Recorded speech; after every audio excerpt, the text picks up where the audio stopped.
আসসালামু আলাইকুম। আজ আপনি দেখাবো কি করে বাংলালাইনের ওয়েবসাইটে আপনারা বিল পে পে করবেন। প্রথমে এখানে বাংলালাইনের আপনাদের যে মডেমের সেই মডেমের আইকন আসবে। আইকন আসার পরে এখানে ক্লিক করবেন। এখানে ক্লিক করার পরে এরকম একটা বাংলালাইনের ওয়েবসাইটে চলে যাবে।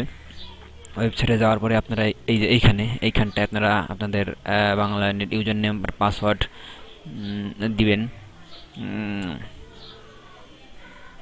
ইউজার নেম আর পাসওয়ার্ড দিতে হবে।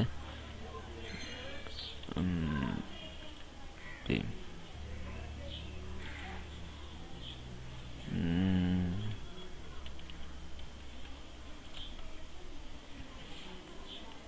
পাসওয়ার্ড দেওয়ার পরে ভিতরে ঢুকে যাবে।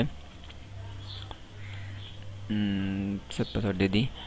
ভিতরে ঢুকে যাবে। এখানে আপনার সকল ডিটেলস আপনারা দেখতে পারবেন, কত টাকা কি বাকি আছে, কত টাকা আমার বিল পে করা আছে। আমি তারপরে দেখাচ্ছি কি কোথায় যে আপনারা বিল পে করবেন। আপনারা এই দেখেন, এই যে রিফিল অ্যাকাউন্টে ক্লিক করবেন। রিফিল অ্যাকাউন্টে ক্লিক করলে এই যে দেখেন আপনার এখানে আপনার কার্ডের সিরিয়াল নাম্বার আর হচ্ছে হলো কার্ডের পিন নাম্বারটা হচ্ছে আপনার গোপন নাম্বার, আপনারা যেটা ঘষে উঠাতে হয় ওটা হচ্ছে আপনার পিন নাম্বার।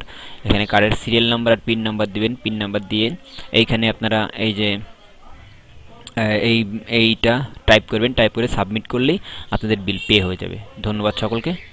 আজ এই পর্যন্তই।